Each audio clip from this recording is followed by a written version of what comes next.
इनके चेहरे की मुस्कुराहट बता रही है कि इनकी तपस्या पूरी हो चुकी है। अन्य असुरों के साथ मैंने भी इन पर आक्रमण किया था।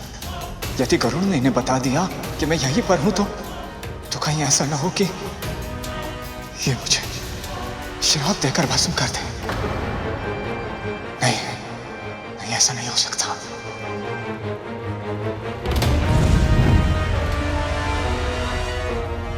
राहुल तो चला गया, पर मुझे यही रुकना होगा, ये जानने के लिए कि इनके आगे की योजना क्या है।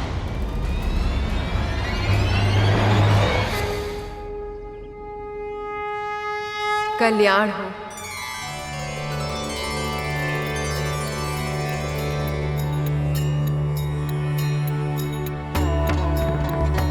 आज मैं बहुत प्रसन्न हूँ दीदी। इतने वर्षों बाद आपसे मिल रही हूँ, और वो भी उस दिन जिस दिन मेरे पुत्रों को स्वयं प्रभु विष्णु ने जीवन का वरदान दिया है। आपकी मुस्कुराहट बता रही है आपकी तपस्या सफल हुई। हाँ विंता, पर तुम्हारे पुत्र गरुड़ की सहायता के बिना ये संभव ही नहीं होता।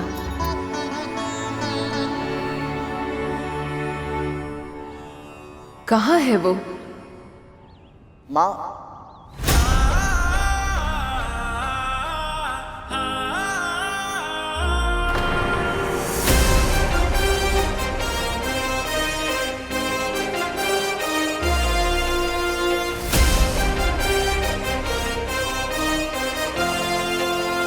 प्रणाम दीदी माँ।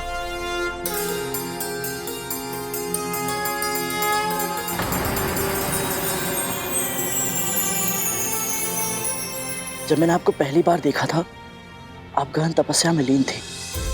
वैसे तो मेरी भेंट आपसे दूसरी बार हो रही है, परंतु मेरा मन पहली बार जैसा उत्साह अनुभव कर रहा है। और सच बताओ दीदी माँ, आपकी तपस्या की अद्भुत सात्विकता मैंने स्वयं अपनी आंखों से देखी है। आज आपको सामने पाकर मैं सचमुच धन्य हुआ।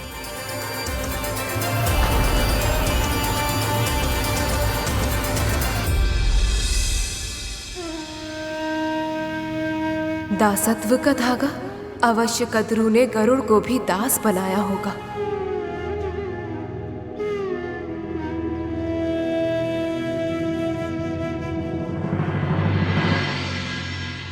मैं तुमसे ही भेंट करने के लिए आई हूं।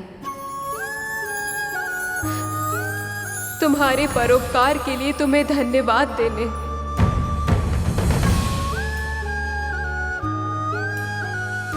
आप पुत्र भी कह रही हैं और धन्यवाद भी दे रही हैं। मैंने कुछ नहीं किया दीदी माँ, जो भी हुआ है बस प्रभु विष्णु की इच्छा से ही हुआ है। और सत्य तो यह है कि मुझे आपको धन्यवाद कहना चाहिए, क्योंकि आपके दर्शन करने के बाद ही दीदी माँ के माध्यम से मुझे अपनी माँ के दासत्व के बारे में सब कुछ पता चला।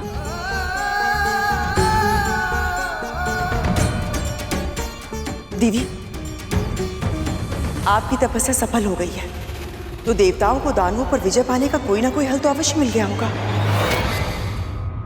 प्रभु विष्णु ने मुझे आश्वासन दिया है कि एक उपाय है जिससे देवताओं का भला तो होगा ही, और साथ ही साथ संसार में श्री भी वापस लौट पाएंगी। और उस उपाय के बारे में चर्चा करने के लिए देवताओं को शीघ्र ही विष्णु लोक पहुंचने का उन्होंने आदेश दिया है। इसलिए मुझे शीघ्र ही अपने पुत्रों के पास उनका ये संदेश पहुंचाना होगा।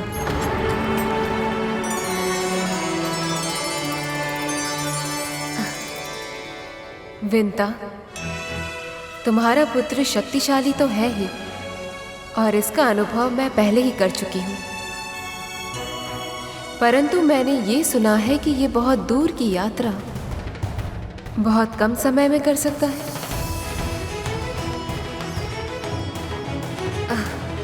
इसलिए यदि तुम्हारी अनुमति हो तो मैं अपने पुत्रों तक पहुंचने के लिए इसे अपने साथ ले जाना चाहती हूँ।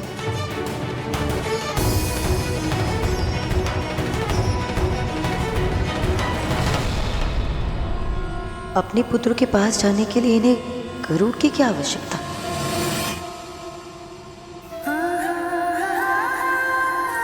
आपकी सेवा करना गरुड़ और मेरे लिए सौभाग्य होगा दीदी। पर क्या?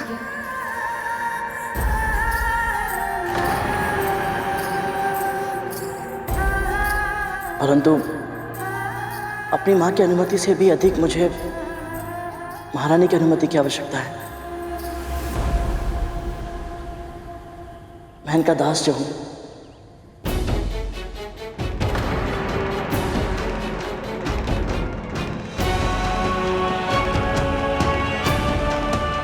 तुम्हारा सेवक यदि कुछ समय के लिए मेरी सहायता करे तो तुम्हें कोई आपत्ति तो नहीं है ना?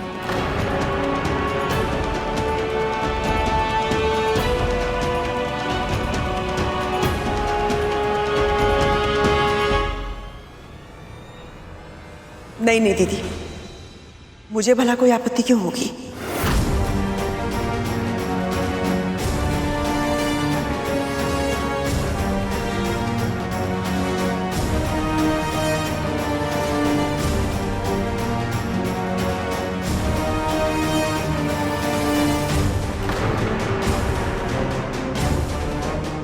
कद्रू, तुम ये ठीक नहीं कर रहे हो। माँ अधिक श्रम मत कीजिएगा और अधिक चिंता भी नहीं। समय पर भोजन कर लीजिएगा, जल पीना मत भूलिएगा और विश्राम कर लेना माँ, क्योंकि आपने अभी अभी कठिन व्रत रखा है और मेरे यहाँ से जाने के बाद आपका ध्यान रखने वाला कोई होगा भी नहीं। अब बस भी कर दे। मेरी बातों को परिहास में मत लीजिए। आप वचन दीजिए माँ कि आप अपना ध्यान रखेंगे, अन्यथा मेरा पूरा ध्यान केवल आप पर ही होगा और मैं अदिति माँ और देवताओं की सहायता नहीं कर पाऊंगा। दीजिए वचन। हाँ हाँ वचन देती हूँ। कुछ अधिक बड़ा नहीं हो गया है तू? मुझे निर्देश दे रहा है? मैं तेरी माँ हूँ कि तू मेरी माँ है? हाँ, बातों में मत उलझाइए।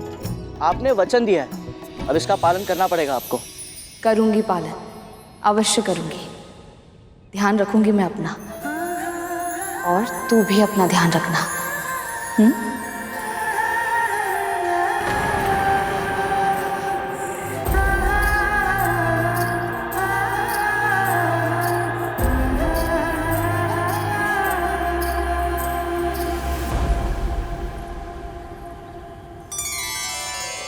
मैंने तुम्हारी जैसी कल्पना की थी तुम वैसे ही हो।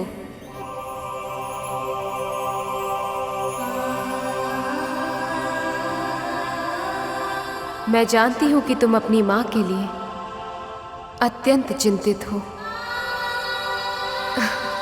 पर मुझे ऐसा आभास है कि शीघ्र ही तुम्हारे कष्टों के दिन बीतने वाले हैं और प्रभु विष्णु ने चाहा तो मेरे पुत्रों के उद्धार के साथ साथ तुम्हारी मनोकामना भी अवश्य पूरी होगी।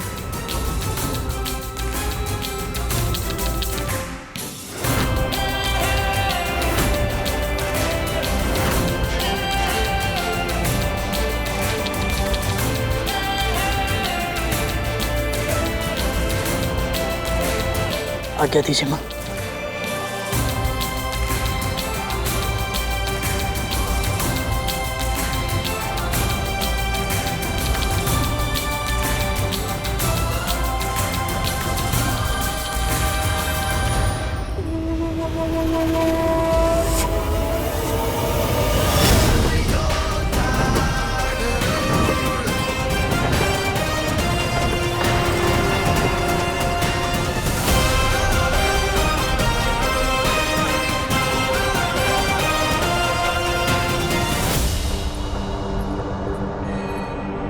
गरुड़ को अदिति माँ के साथ जाने की आज्ञा क्यों दी माँ आपने?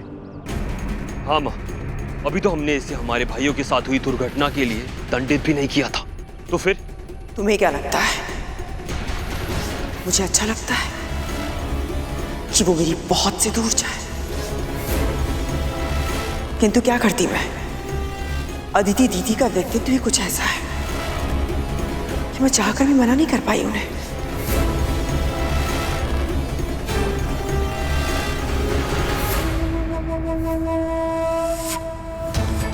कर तो मैं भी कुछ नहीं पाई अदिति दीदी के सामने, पर अब मैं शांत नहीं बैठ सकती।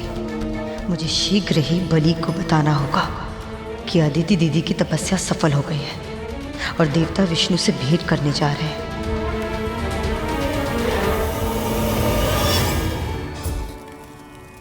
दिन पर दिन मैं निराश होता जा रहा हूं। कब तक हम इस प्रकार छुप छुप के अपना जीवन जीते रहेंगे? स्वर्ग मिल गया है इन असुरों को, अब भी संतोष नहीं है। हमें ये हर क्षण ढूंढते रहते हैं, ढूंढ ढूंढ कर हमें मारना चाहते हैं। अब क्या करें? उनके गुरु शुक्राचार्य ने उन्हें संजीवनी विद्या जो दे दी है, अब उन्हें मृत्यु से भय नहीं लगता, और इन सब का कारण मैं हूं। यदि मैं अपने अहंकार में दुर्वासा और वाल्खिल्य जैसे महान ऋषियों का अपमान नहीं किया होता तो ना तो मुझे श्राप मिलता और ना ही हमारी ये दुर्दशा होती और ना ही हमें इस तरह भटकना पड़ता।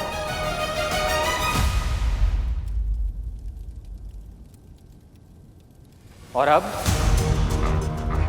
छिपने की व्यवस्था के कारण हम इस संसार से इस तरह कट चुके हैं कि अधिकतर समय तो पता ही नहीं चलता कि आखिर बाहर संसार में हो क्या रहा है।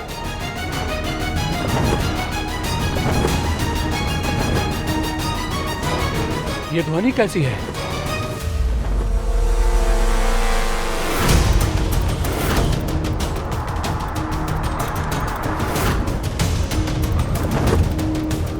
इतनी तीव्र गति किसकी हो सकती है? मेरू पर्वत तो वो स्थान है जहां पर पापी अपना पांव तक नहीं रख सकता। फिर ये कौन मायावी राक्षस आ गया?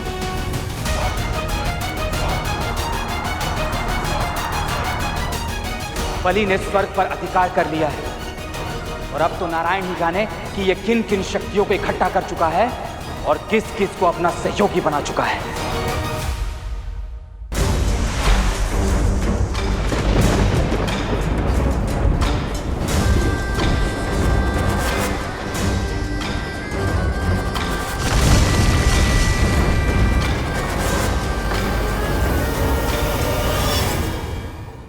अवश्य ही ये कोई शत्रु है। अगर हम इसे जीवित छोड़ देंगे तो ये हमारे इस गुप्त स्थान के बारे में असुरों को जाके बता देगा। इसका सामना करना होगा, अंत करना होगा इसका।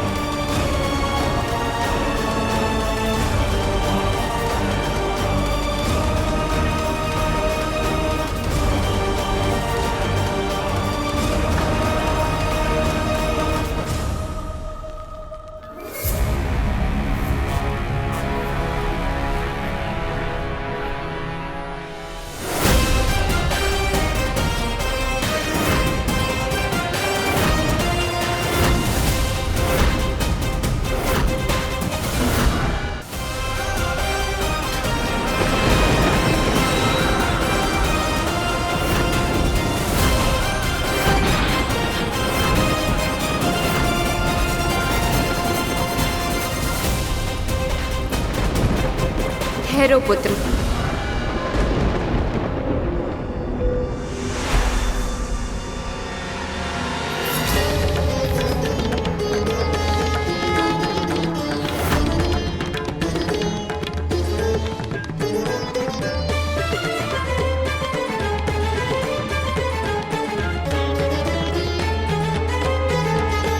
प्रसन्न भव, विजयी भव।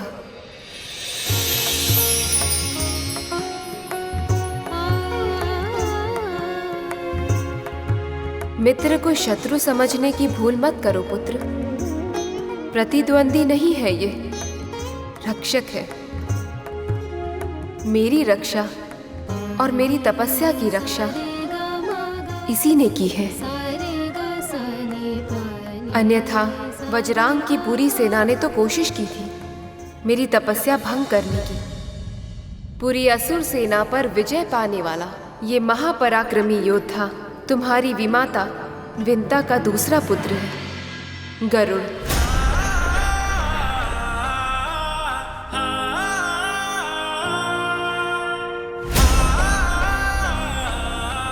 हम भगवान विष्णु से प्रार्थना करते हैं कि ऋषि कश्यप को अगली संतान के रूप में ऐसा पुत्र देना जो इंद्र से सहस्त्र गुना अधिक शक्तिशाली और बुद्धिमान हो, जो प्रत्येक अहंकारी के अहंकार का नाश करे।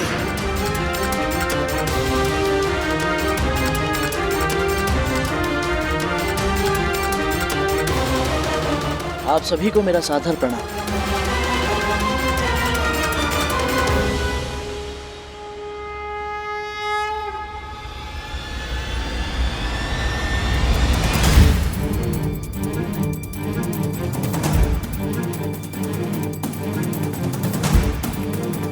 ऐसा क्यों लग रहा है जैसे देवताओं के राजा इंद्र मुझे देखकर प्रसन्न नहीं है? आकाश का इंद्र कहलाएगा वो, आकाश का इंद्र कहलाएगा वो। गरुड़, भीतर चलो, मुझे तुम्हारे साथ एक आवश्यक चर्चा करनी है। जी अदिति माँ।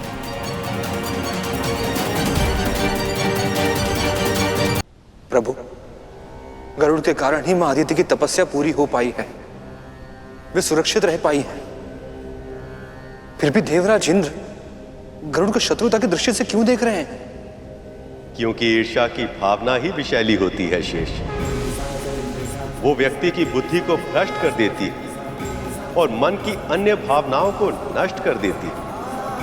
पर ईर्ष्या के जाल में फंसने वाले इंद्र अकेले नहीं, तुम्हारी मां कद्रू भी ऐसी ही ईर्ष्या के वश में आकर कृतज्ञता की भावना को वो पूरी तरह भूल जाती हैं।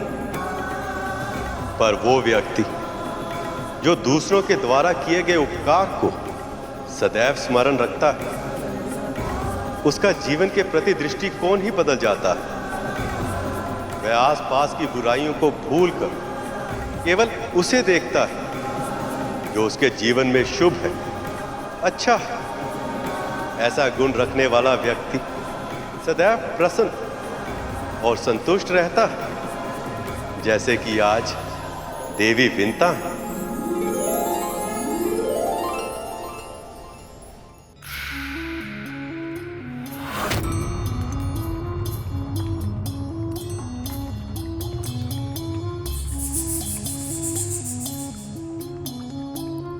उपटन में महुआ मिला है क्या? मैं समझी नहीं दीदी। इसके पहले भी तेरा पुत्र कई बार तुझसे दूर जा चुका है, किंतु उसकी अनुपस्थिति में पहली बार तुझे इतना प्रसन्न देख रही हूं मैं।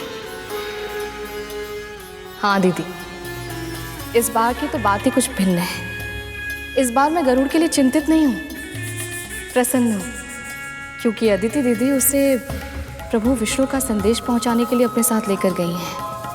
और आप तो जानती हैं ना, कार्य कितना भी साधारण क्यों ना हो, यदि उसमें प्रभु विष्णु का नाम जुड़ा हो तो वो अपने आप ही महत्वपूर्ण बन जाता है।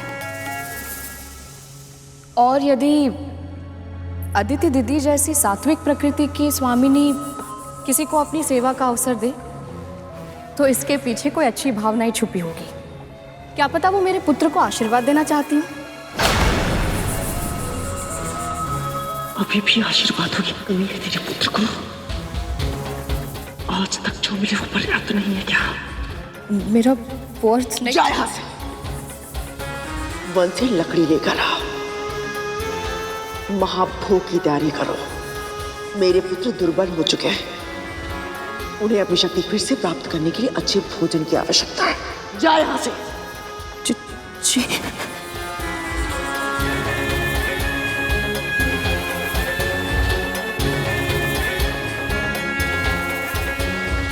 समय आ गया है,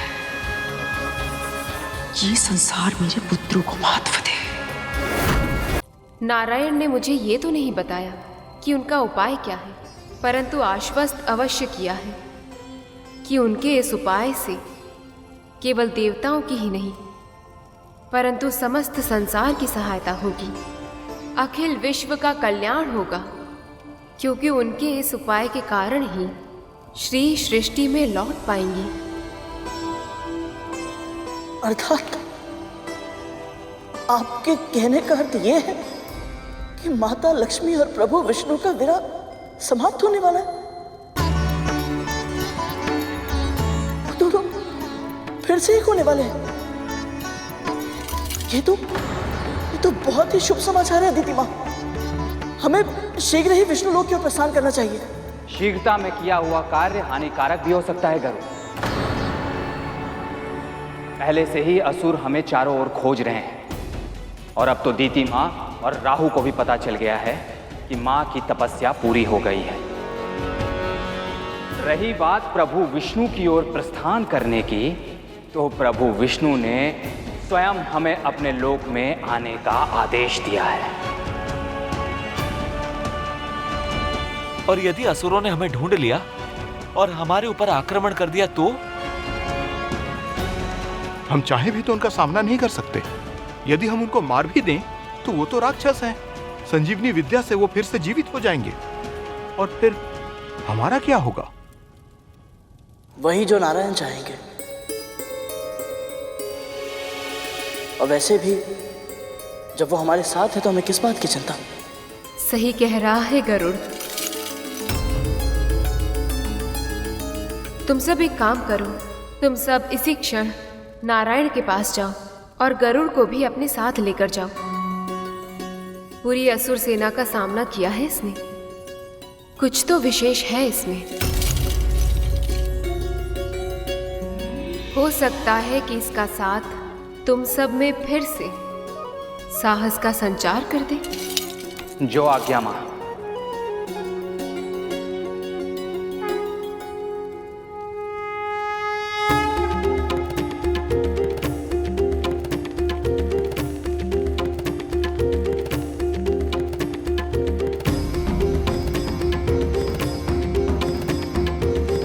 आशीर्वाद दीजिए दीदी माँ।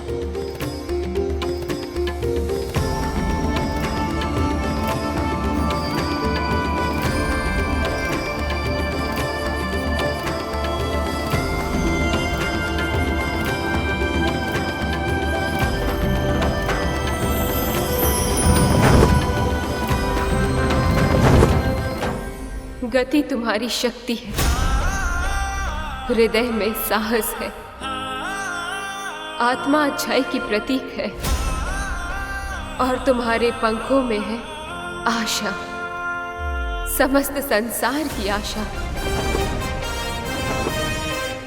एक माँ का आशीर्वाद है, नारायण की प्रेरणा से अपनी माँ के गर्व का कारण बनो तुम। प्रभु विष्णु का वाहन बनो तुम।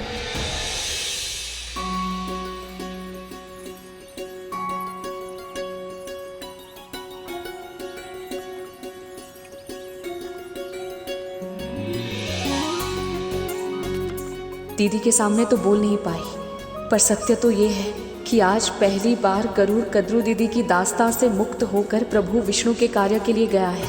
इस बात से मैं इतनी प्रसन्न हूँ, इतनी प्रसन्न हूँ। ऐसा लग रहा है जैसे उसके नहीं मेरे ही पैरों की बेड़ियाँ खुल गई हूँ।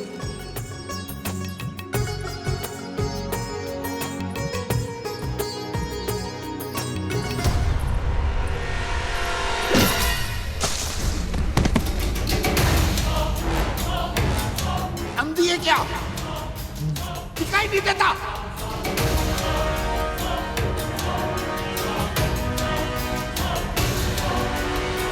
कैसा घाव है वो? क्या रोग है?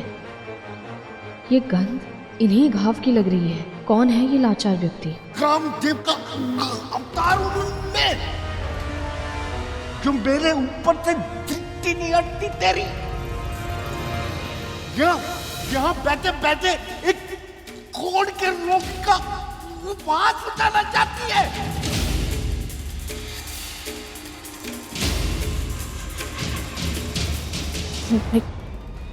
क्षमा कीजिएगा बाबा।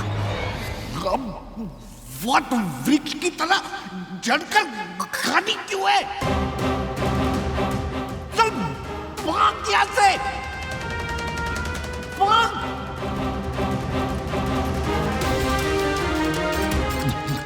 क्षमा दीजिए।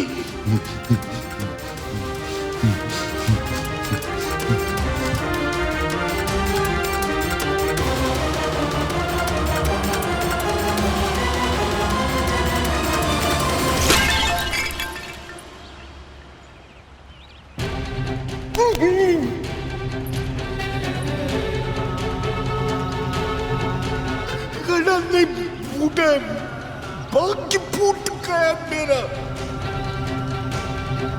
आयु में शांति से तो कुछ जल भी नहीं पी सकता।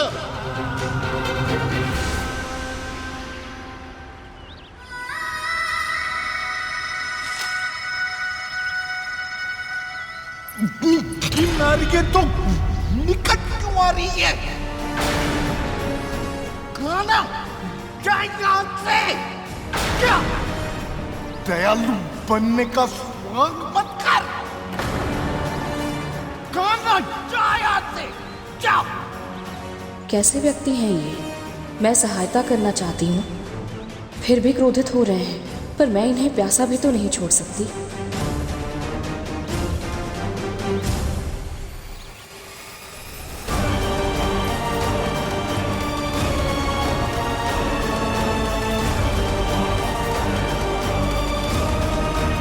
अभी मन नहीं भरा तेरा और चिढ़ा रही है।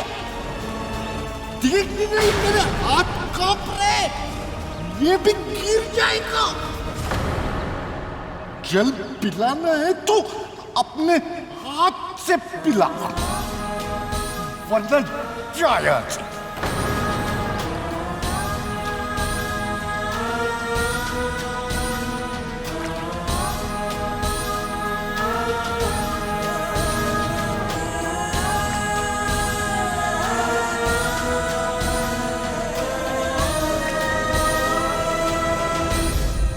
ये वृद्ध व्यक्ति तो बहुत ही निष्ठुर है।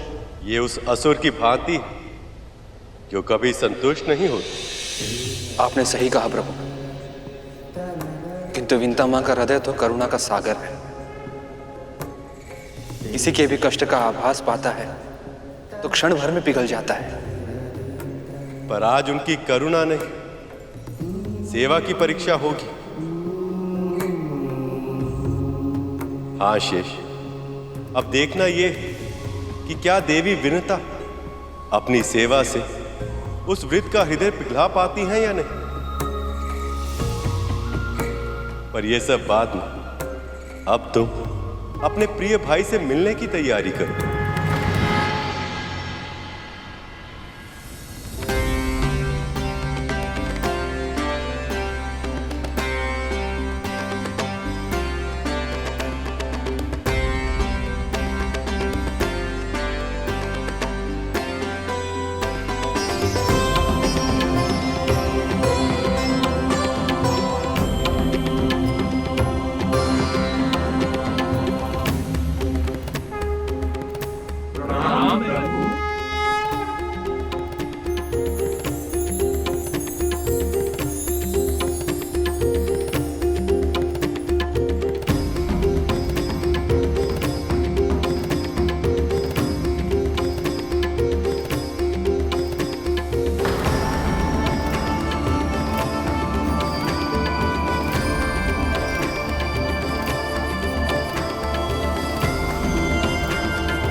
प्रभु विष्णु ने स्वयं मां को दर्शन देकर हम देवताओं को यहाँ बुलाया था, पर अब इस गरुड़ के सामने तो ये हमारी ओर दृष्टि उठाकर देख तक नहीं रहे।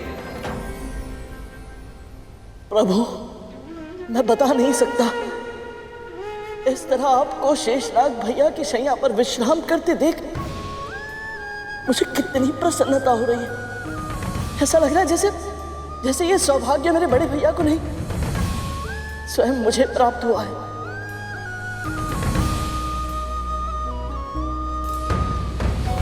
मुझे स्मरण है, पिछली बार जब मैं वैकुंठ आया था तो यहाँ की आभा फीकी थी, वातावरण निस्तेज।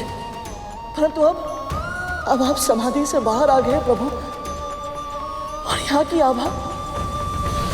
की आभा तनिक लौट आई। अब अब बस शीघ्र ही माता लक्ष्मी भी यहाँ वापस आए और आपके साथ विराजमान हो। माँ के वर्णन के अनुसार वैकुंठ की जो छवि मेरी मन की आंखों ने बचपन से देखी थी वो पूरी हो जाए।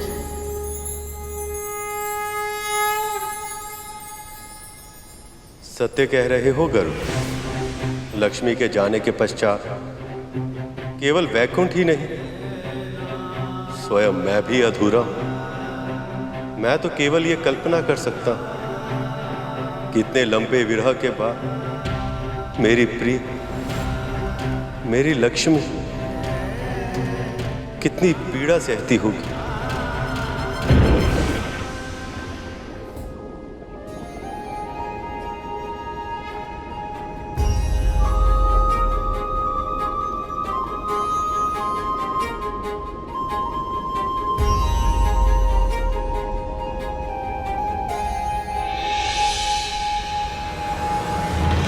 प्रभु,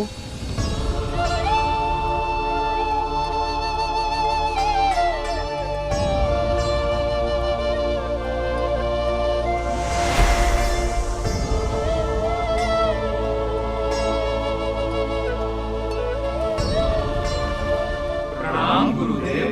यशस्वी भव, कीर्तिमान भव।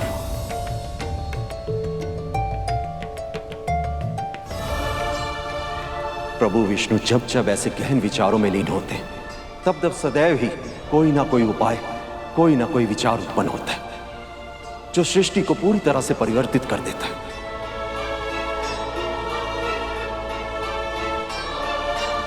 प्रभु, आपने मुझे स्मरण किया।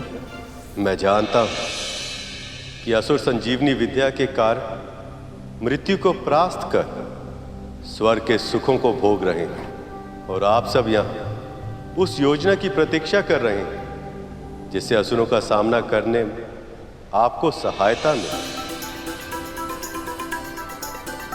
पर मैंने आप सबको यहाँ केवल उस योजना की चर्चा करने के लिए नहीं बुलाया। पूरे संसार को मैं उससे भी अधिक मूल्यवान वस्तु प्रदान करूंगा।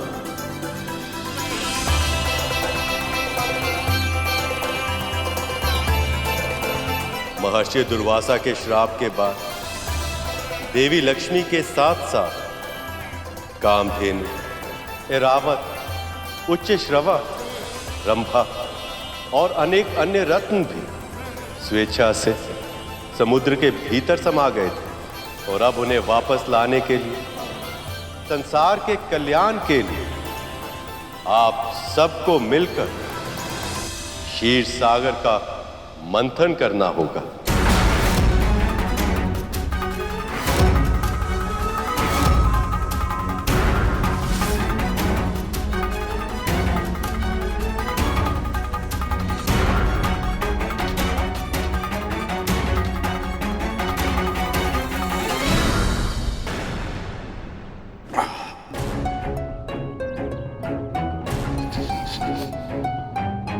पिला दिया ना जल, अब जाए जा।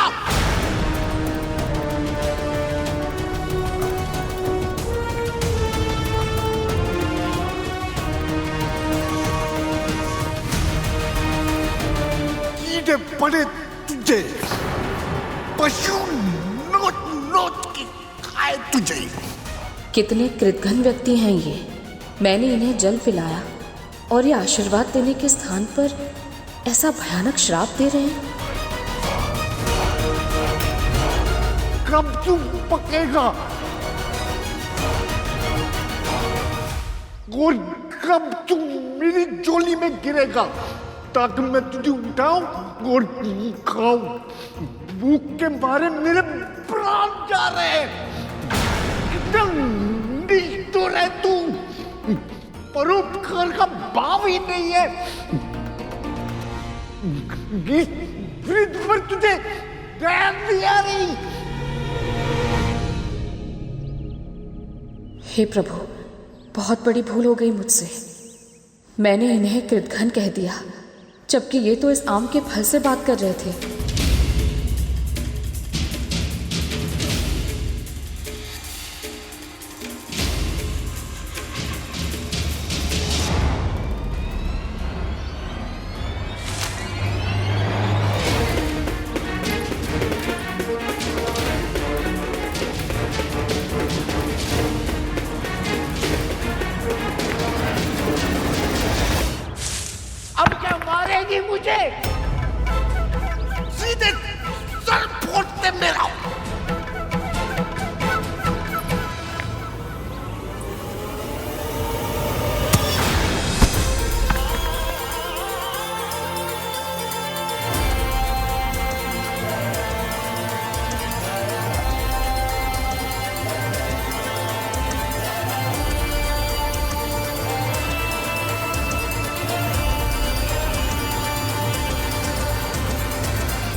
आप इतने भूखे थे बाबा?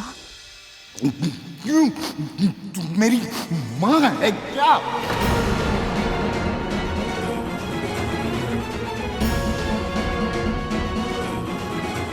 भूख से मेरे प्राण आज निकले या कल? तुझे क्या? ऐसा क्यों कह रहे हैं आप? सच सुनने में कष्ट हो रहा है, कड़वा है पर सच है। मैं कैसे जी रहा हूं जब तेरे प्रभु को इसकी चिंता नहीं, तो तुझे क्या है? ऐसा नहीं है बाबा, मेरे प्रभु विष्णु किसी के कष्ट से अनभिज्ञ नहीं है। प्रभु, तेरे प्रभु मुझे सिखा रही है? सूर्य को उगते और अस्त होते मैंने तुझसे कहीं अधिक देखा है, समझी? यदि तेरे विष्णु में दया होती तो इस तरह इतने भयानक रोग के साथ मैं अकेला मृत्यु की प्रतीक्षा नहीं कर रहा होता, समझी?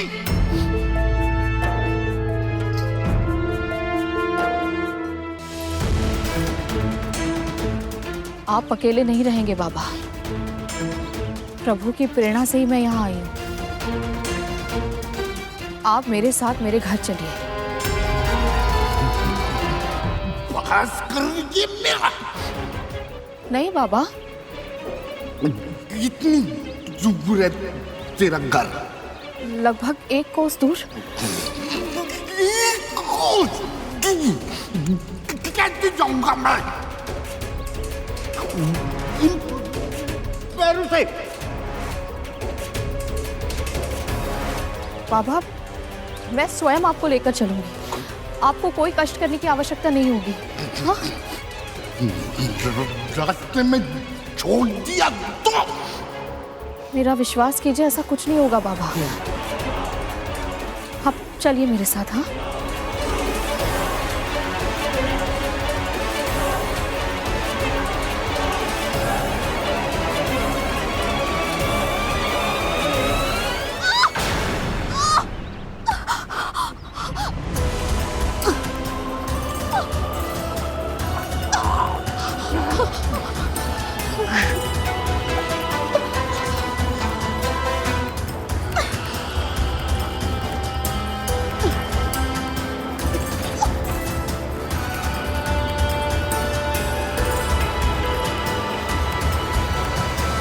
इतने विशाल क्षीर सागर का मंथन होगा कैसे प्रभु? ऐसी मतनी जो संपूर्ण क्षीर सागर को मत दे, और ऐसी रस्सी जो मतनी को बांध ले, ऐसी दोनों वस्तु का प्रबंध कहां से होगा प्रभु? और यदि हम सब ये प्रबंध कर भी लें तो मथनी का संचालन करने के लिए बहुत अधिक बल की आवश्यकता होगी।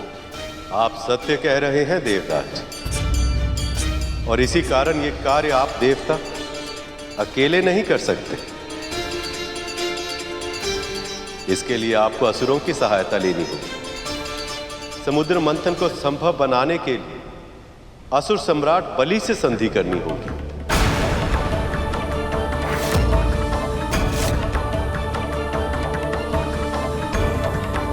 विष्णु जी चाहते हैं कि मैं असुर राज बलि से संधि करूं, उन असुरों से जिन्होंने मुझसे मेरा स्वर्ग लोक छीना, जो हमारे प्राण के पीछे ऐसे पड़े हैं कि हमें छुपते फिरना पड़ रहा है।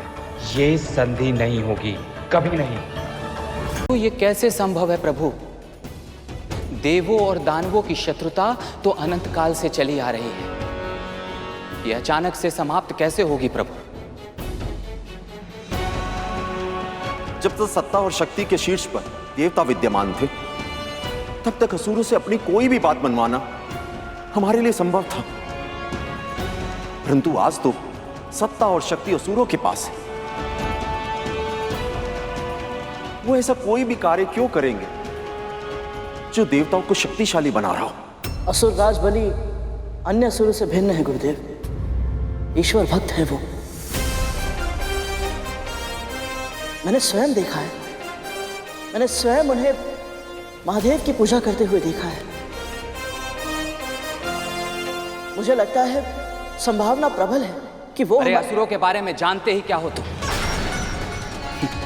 अरे तुमने तो केवल एक बार युद्ध किया है उनके साथ, पर हमने वर्षों तक बार बार पराजित किया है उन्हें। परंतु अब परिस्थिति बदल गई है। जब तक उनके पास संजीवनी विद्या है, वो हमारी सहायता कभी नहीं करेंगे, कभी नहीं।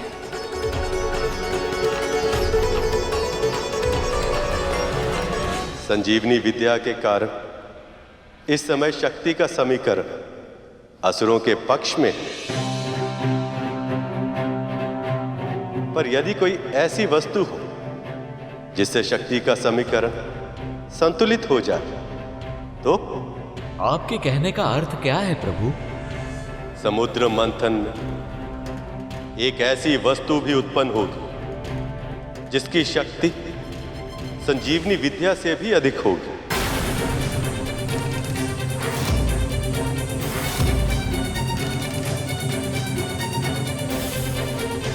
संजीवनी विद्या तो मृत्यु के बाद प्राणी को जीवित करती है, पर यह वस्तु प्राणी को कभी मरने ही नहीं देगी।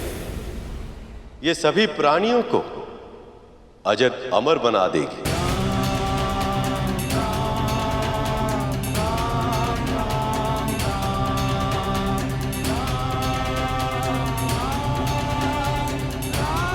प्रभु, ऐसी कौन सी वस्तु है ये?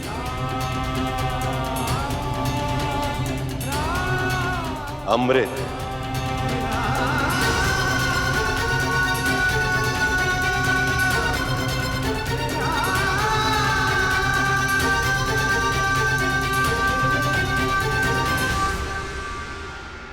अमृत? जी देवराज, ये सत्य है। समुद्र के गर्भ में अमृत भी है।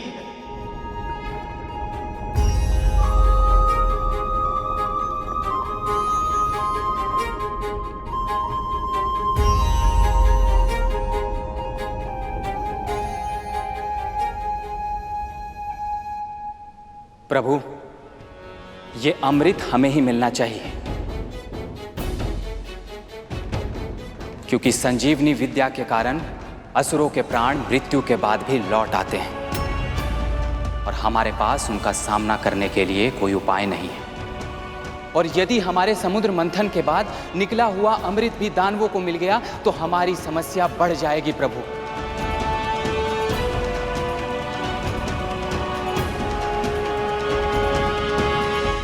क्षमा करिए प्रभु, क्षमा करिए, पर हम ऐसा नहीं कर सकते।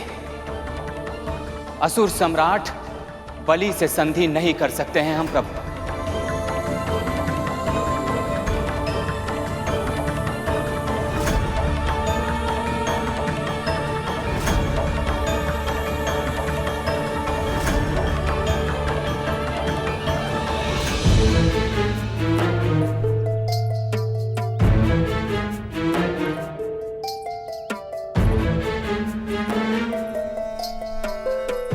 बाबा, आप यहाँ आइए, आइए, यहाँ बैठिए।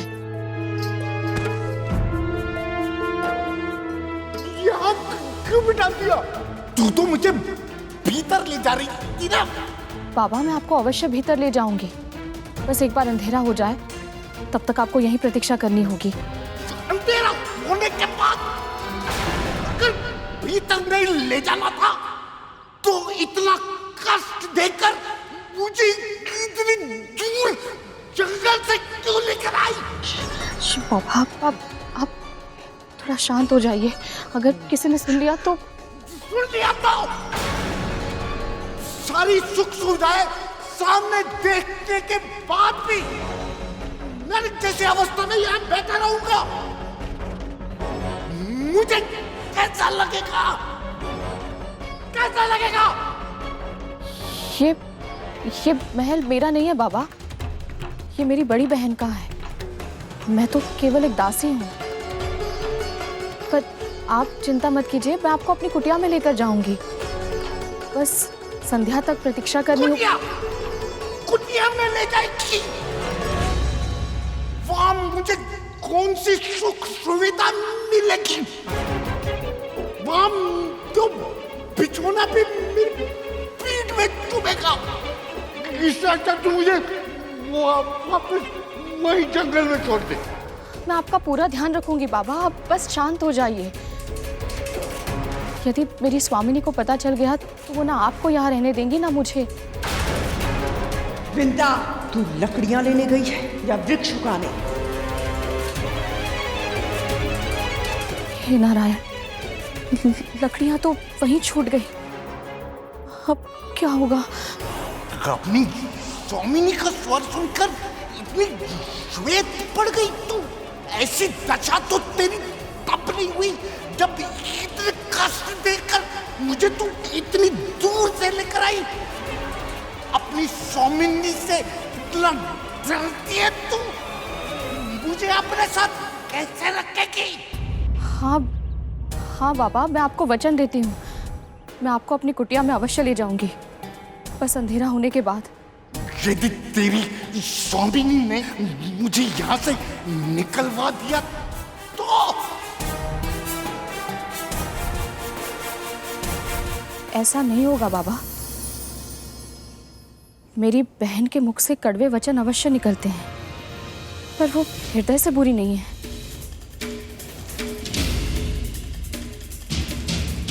बिंदा, महल के बाहर खड़ी रहेगी या भीतर भी आएगी? भोजन बनाना है, मेरे पुत्र भूखे हैं। अभी आई महारानी।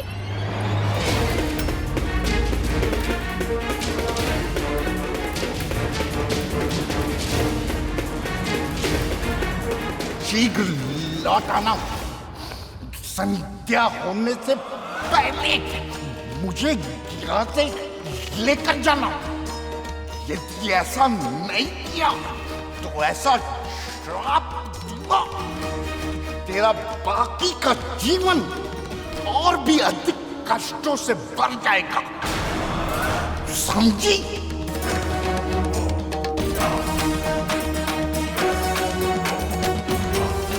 जा।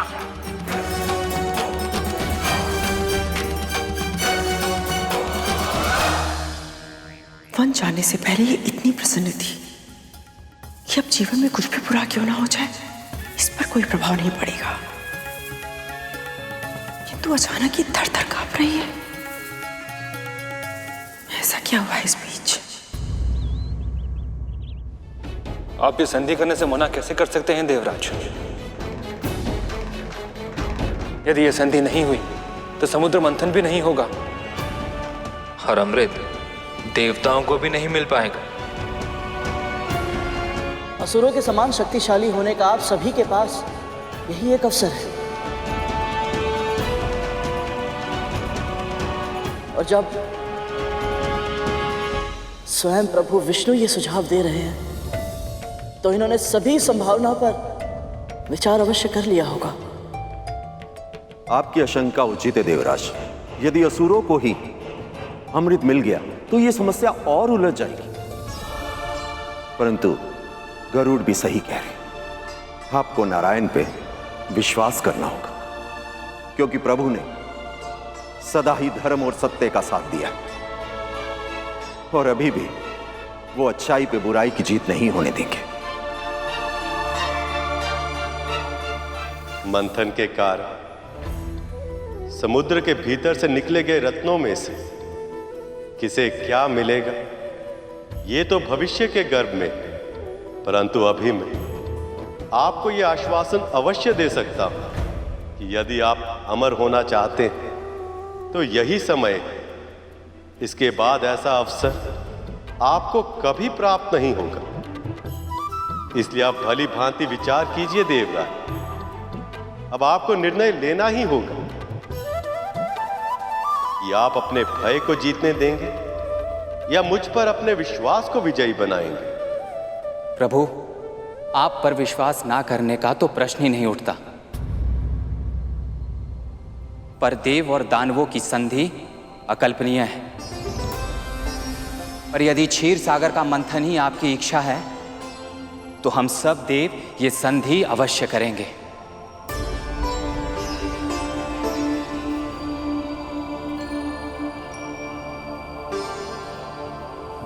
हम आपकी आज्ञा का पालन अवश्य करेंगे नारायण। आशीर्वाद दीजिए प्रभु। कल्याण।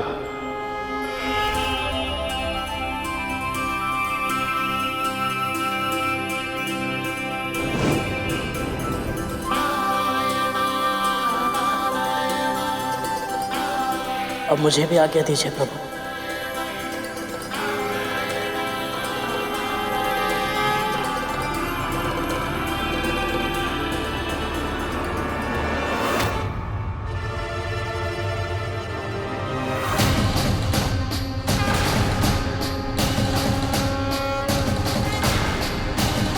प्रभु प्रभु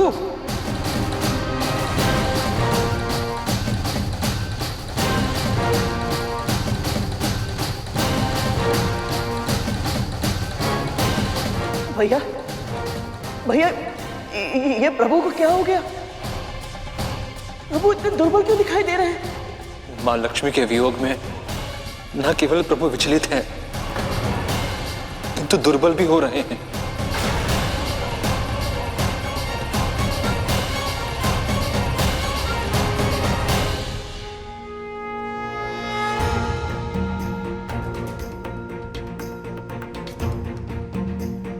दुर्बल नहीं, निर्बल हूं मैं उनके बिना, अस्तित्वहीन हूं। जैसे ब्रह्मा का ज्ञान सरस्वती से है, जैसे शिव की शक्ति पार्वती से, वैसे लक्ष्मी केवल मेरी अर्धांगिनी नहीं,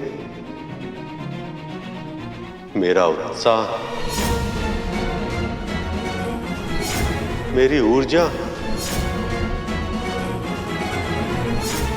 मेरी प्रेरणा है लक्ष्मी। ये विरह देवी लक्ष्मी से भी सहा नहीं जा रहा है, और उनकी पीड़ा का आभास मेरे बल को, मेरी इच्छा शक्ति को और भी कम कर रहा है।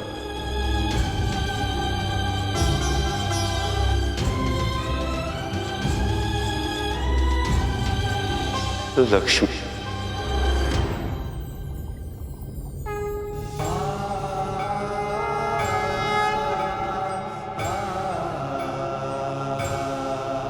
नारायण नारायण।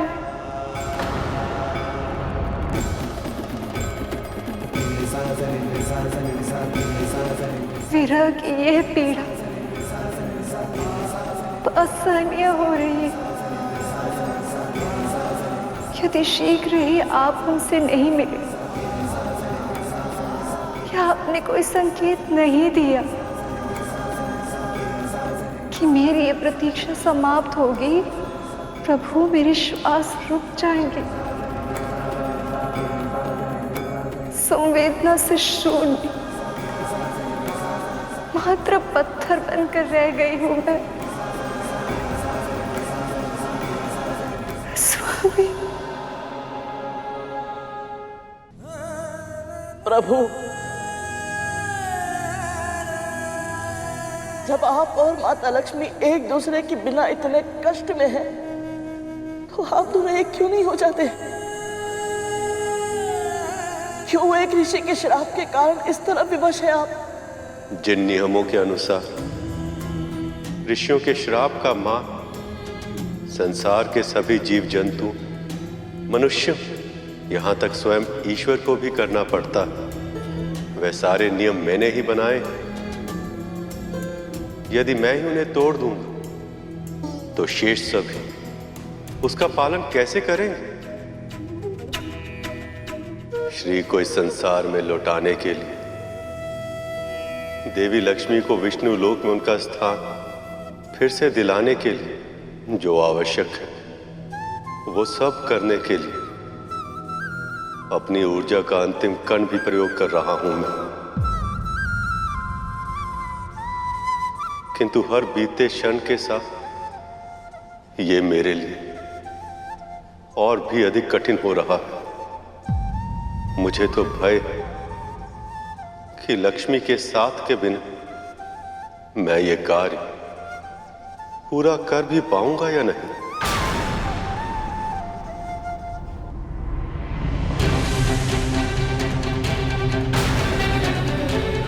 प्रभु, प्रभु, भैया प्रभु की ये दशा देखकर मैं शांत नहीं रह सकता। जब माँ दुख से रोती है तो कष्ट होता है, जब पिता की आंखों में आंसू आते हैं तो ऐसा लगता है जैसे अपने सिर की छाव किसी ने छीन ली। माँ अपनी संतानों से सुख दुख सब बांटती है, परंतु पिता अपनी संतानों को भनक तक नहीं होने देते कि उन्हें कष्ट है। कितनी असहनीय होगी परम पिता की पीड़ा। आज अनजाने में ही सही अपनी संतानों के सामने छलक आई, फिर भी कितने विवश हैं हम। चाहकर भी उनके कष्ट को दूर करने के लिए कुछ नहीं कर सकते।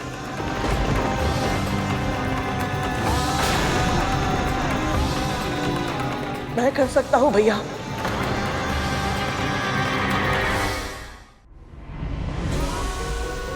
और मैं करूंगा भी। समुद्र मंथन का सबसे बड़ा उद्देश्य है आदि पुरुष विष्णु और आदि देवी लक्ष्मी का एक होना, परंतु अब समुद्र मंथन में समय है, इसलिए मैं वो कड़ी बनूंगा जिसकी सहायता से परम पिता और माता इस विरह की अवधि को पार कर पाए। फिर समुद्र मंथन के लिए जो आवश्यक होगा मैं वो सब करूंगा ताकि ये दोनों शीघ्र फिर से एक हो पाए। प्रभु के मन का संदेश मैं माता लक्ष्मी तक पहुंचाऊंगा। क्या? नहीं गरुड़, तुम ऐसा कुछ नहीं करोगे। क्षमा कीजिए भैया, परंतु मुझे करना ही पड़ेगा। परम पिता की ऐसी दशा देखने के बाद मैं मां से मिले बिना नहीं रह पाऊंगा। हट मत करो गरुड़। तुम्हें क्या लगता है यदि यह संभव होता तो क्या परम पिता स्वयं मां के भेंट नहीं करते? पर ऐसा करने से महर्षि दुर्वासा का अपमान होगा गरुड़। मैं महर्षि दुर्वासा का अपमान कभी नहीं करूंगा भैया। महर्षि के श्राप ने परम पिता और माता को बाध्य किया है, उनके इस पुत्र को नहीं। मैं इन दोनों के बीच एक दूत का कार्य करने के लिए स्वतंत्र हूं। गरुड़, मेरे भाई, मुझे लगता है कुछ भी ऐसा करने से पहले तुम्हें प्रभु की आज्ञा ले लेनी चाहिए।